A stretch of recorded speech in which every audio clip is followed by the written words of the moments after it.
is to get done with this today, and then we'll have one more chapter to take care of tomorrow. And then on Monday we'll play the Keiser quiz. And this is 5th hour, this is 6th hour, your final will be on Tuesday, first thing after lunch. It will not be your most difficult final, but you need to be prepared for it. So we started on this yesterday. I'm not going to go through the whole reading again. You know the story of the resurrection. You've heard it before. So we're going to pick up with just a little bit of review from what you wrote in your book. And we're going to talk about Joseph of Arimathea and Nicodemus, who got Jesus' body, went and asked for Jesus' body, and buried him. And we talked when we were on Lazarus, when we studied that, about the burial customs of the Jews, that they would take spices and oils and things, and they would take a linen shroud. It was called a linen shroud, just a long piece of white linen, and they would wrap the body in that and then pack those spices in between the layers of the wrapping.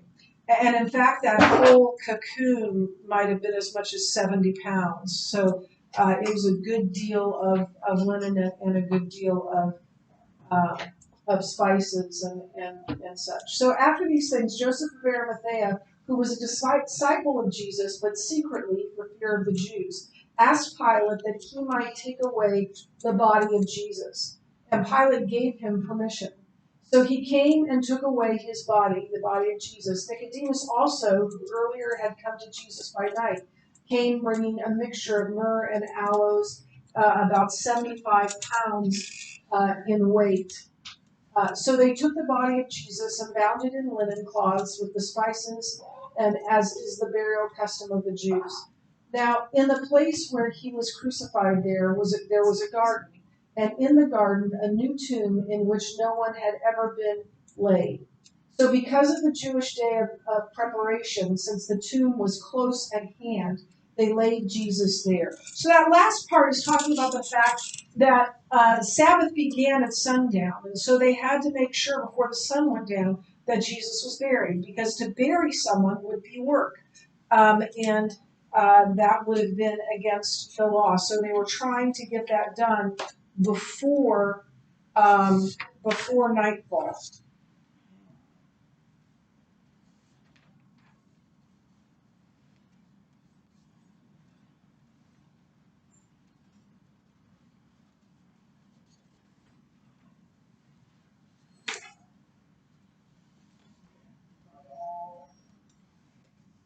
So we talked about the fact that they were two secret disciples. They were willing to do more to tie themselves to Jesus than most people were. And in this case, they are now fully aligning with Jesus. If they were secret disciples at first, they are no longer secret disciples. And we talked about the 75 pounds of perfume, and then it was in a nearby garden. This is a picture of an ancient tomb. This isn't Jesus' tomb, but Jesus' tomb would have been something like that.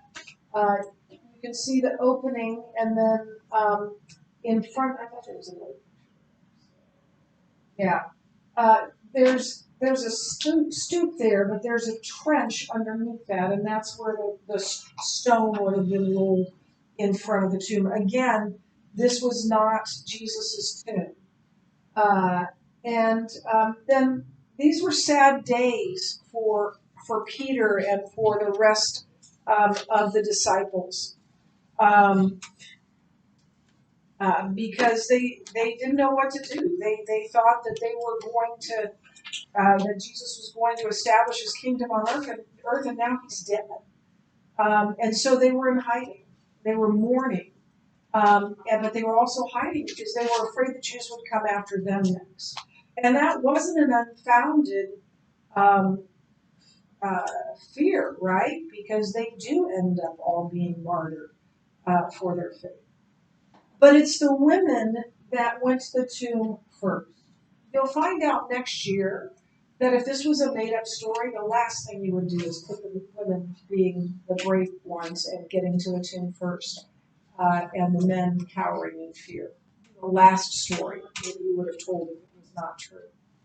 So the two Marys and Salome, so Mary Magdalene, Mary the mother of Jesus, and Salome, who may have been James's and John's mother, may have been Mary's sister.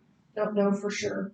But Mary Magdalene and the other Mary were there sitting opposite the tomb. That's from Matthew, and they follow the men. And they had seen where that he was laid, and they followed them to the tomb. And they also brought things to prepare his body for burial. In the meantime, some of the Jews went to Pilate and said, "Look, he said before he died that he was going to come back, so we need to secure this grave." And Pilate said, "Go and make it as secure as you know how." And Pilate posted a Roman guard, the greatest fighting force in the history of the world at that time. And they usually had 16 people who would, there'd be 8 at a time in front of the tomb while the other 8 slept, because to sleep on watch while you were on watch would have been a death sentence. So the soldiers were there guarding the tomb, and that fact is actually going to be more evidence of the resurrection, the fact that the soldiers were there. But as for the disciples, they were scattered. They left and they were hiding in the upper room. So that just tells you what I just said. And the Jews, for their part, just went through Passover as if it was just another Passover. It was just another crucifixion to them, and they didn't see anything different about this Passover and any other Passover until the third day, until Sunday, when all of heaven broke loose. So here's the angel's announcement to the woman. Now, after the Sabbath, toward the dawn of the first day of the week, Mary Magdalene and the other Mary went to see the tomb. And behold, there was a great earthquake, for an angel of the Lord descended from heaven and came and rolled back the stone and sat on it. His appearance was like lightning, and his clothing white as snow. And for fear of him, the guards trembled and became like dead men. They fainted. But the angel said to the women, "Do not be afraid, for I know that you seek Jesus who was crucified. He is not here, for he is risen, as he said. Come see the place where he lay." So we see this same thing in John 20 and in Luke 24. So she ran and went to Simon Peter, that's Mary, and the other disciple, the one whom Jesus loved, that's John, and said to them, "They have taken the Lord out of the tomb, and we do not know where they have laid him." Do they think he's risen from the dead? No, they say they've taken his body away. They're not expecting a resurrection. And in Luke 24 it says, "Now it was Mary Magdalene and Joanna and Mary the mother of James," meaning Jesus' brother James, so the mother of Jesus, "and the other women with them who told these things to the apostles. But these words seemed to them as an idle tale, and they did not believe them." So they went to the men. They went to the disciples and said, he's risen. And they're like, "Get out of here. You don't know what you're talking about. That can't happen." So according to the Gospels, an angel rolls away the tomb, or the stone, not to let Jesus out. He's already out. To let people in to see what has happened in that tomb. And the women went to tell the disciples, but the disciples did not believe it. So in verses 5 through 7 of John,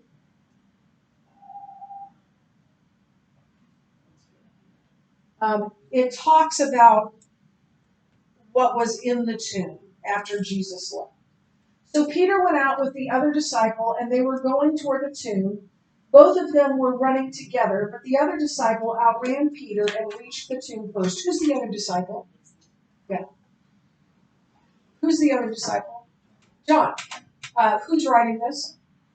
This is the first recorded trash talking in the Bible.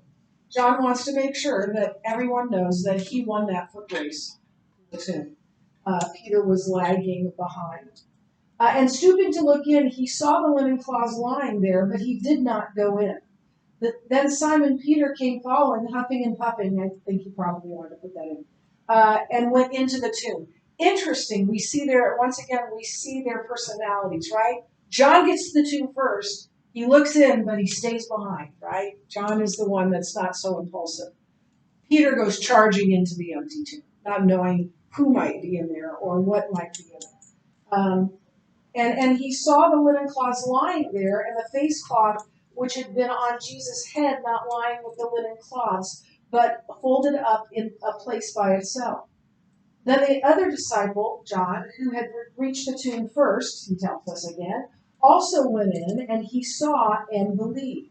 For as yet they did not understand the scripture that he must rise from the dead. The disciples went back to their homes. I don't know what it is. Well, I do know what it was he believed, but it wasn't that he rose from the dead, because it already said that they didn't realize it. They didn't even think that would be a possibility, and neither would we, frankly. But the way the grave clothes were, that cocoon that they had made for him, the Greek implies that the linen wrapping was completely undisturbed. Like Jesus didn't wake up and start unraveling himself and leave a big pile of linen on the floor. It looked just like a cocoon with no body in it. It looked as though Jesus had just risen out of them all, as spices, linen, and everything, and walked away. That's exactly what happened. That's exactly what happened. That's why it looked that way. And then the cloth that was around the head was folded up and put next to it, just lying there, appearing just as it did in the burial.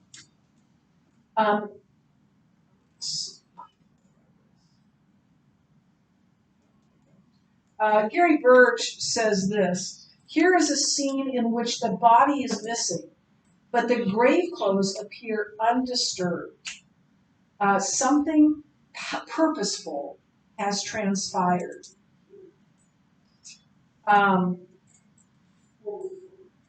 But Mary stood weeping outside the tomb. As she wept, she stooped to look into the tomb, and she saw two angels in white sitting where the body of Jesus had lain, one on the head and one at the feet. They said to her, "Woman, why are you weeping?"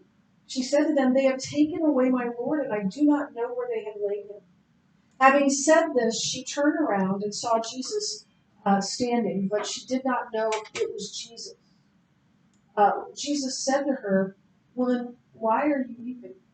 Now, how could she not know it was Jesus?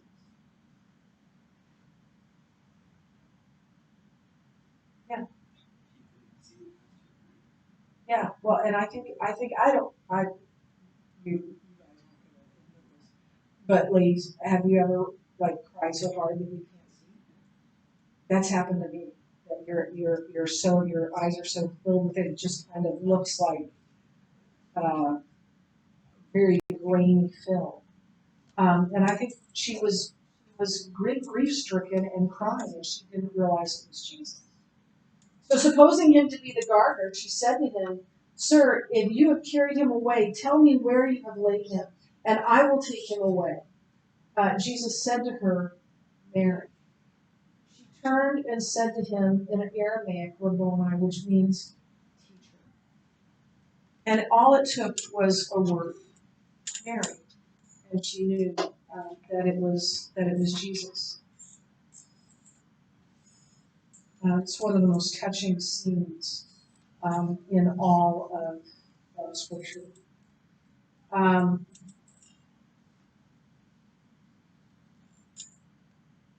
John 10, when we were in John 10, says, "My sheep hear my sheep hear and know my voice."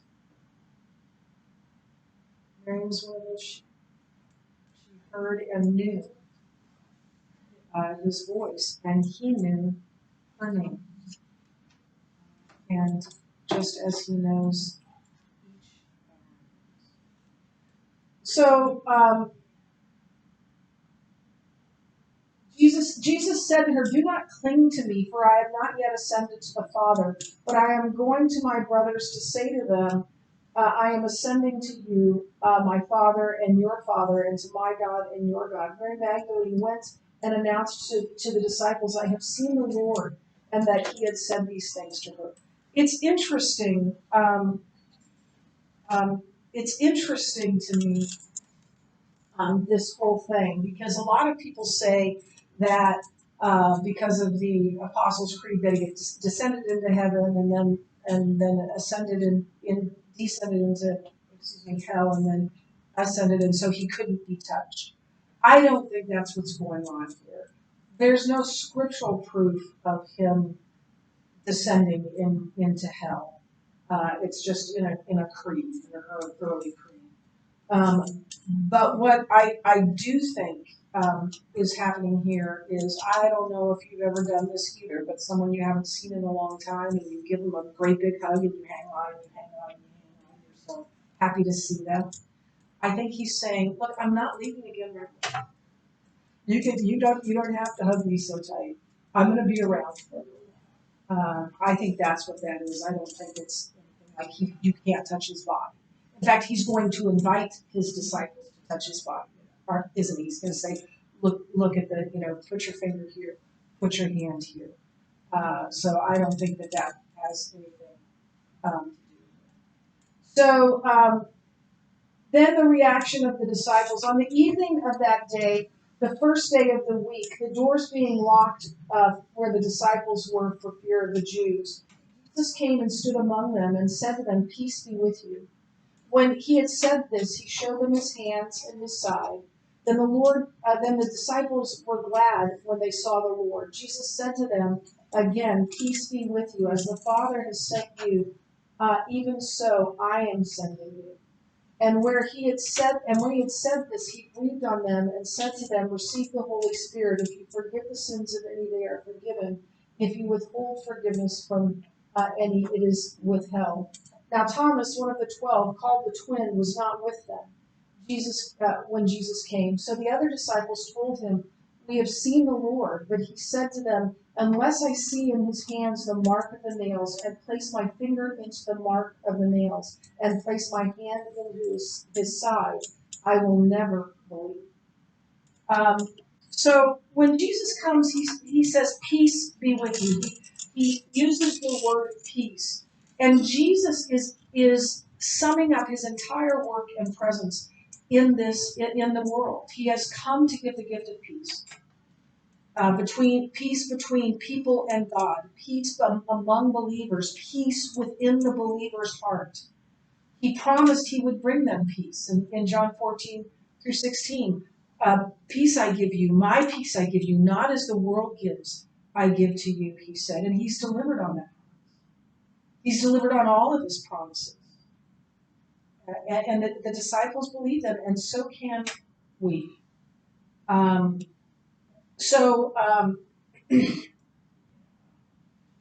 they were overjoyed. He promised them that they would mourn, but their mourning would turn to joy. He made good on that promise as well. And the disciples trust him, and so can we. But now we're going to talk about Thomas. 8 days later, his disciples were inside again, and Thomas was with them. Although the doors were locked, Jesus came and stood among them and said, "Peace be with you." Then he said to Thomas, "Put your finger here and see my hands, and put your hand in place of my side.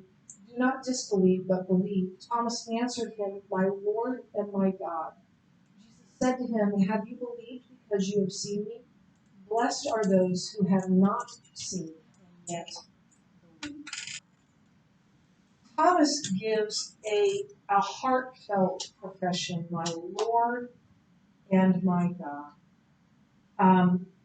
And Thomas takes something of a bad rap. I'm gonna read this first. Thomas's response, "My Lord and my God," is not a word of astonishment or praise to God. It is a confession of Thomas's heartfelt belief in Jesus.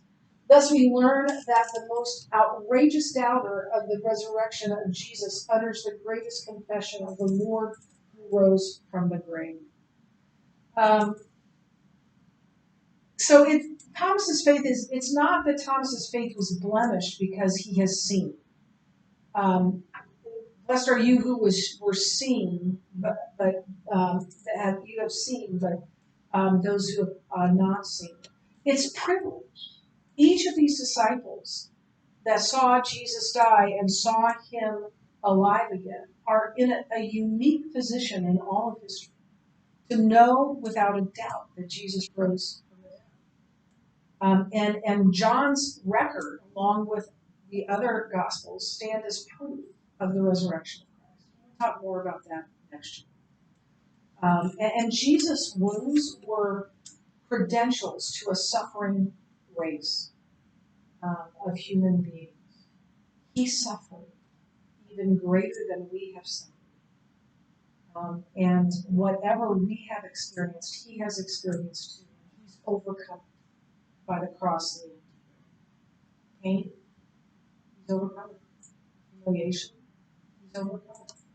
Grief, rejection, sorrow, betrayal, he's overcome it. And because of that, so have I. Because of Jesus' resurrection, we have been liberated from grief, as Mary was, then from fear, as the disciples were, and from doubt, as Thomas was. And then we have this. Sorry. Oh no. Oh, okay.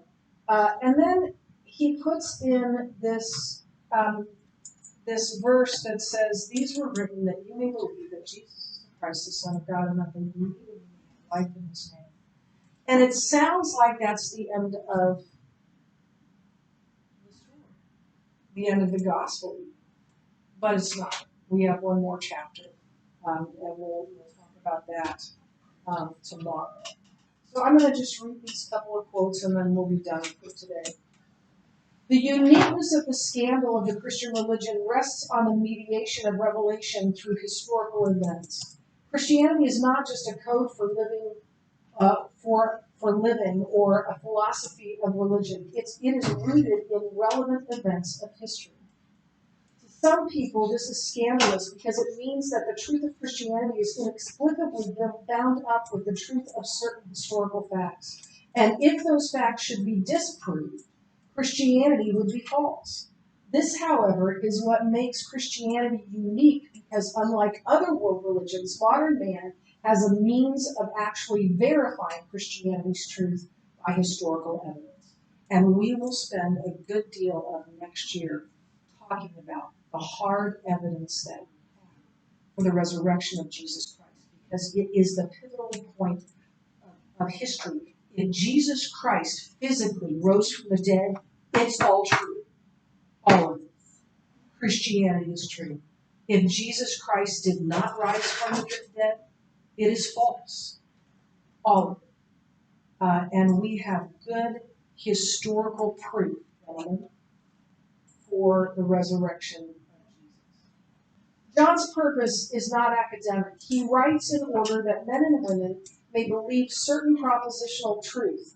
The truth that Jesus Christ, the Son of God, is Jesus, the Jesus whose portrait is drawn in this gospel. But such faith is not an end in itself. It is directed toward the goal of personal salvation, that by believing you may have life in his name. That is still the purpose of the book of John. So we're done for today. And we will have our last lecture tomorrow. I am going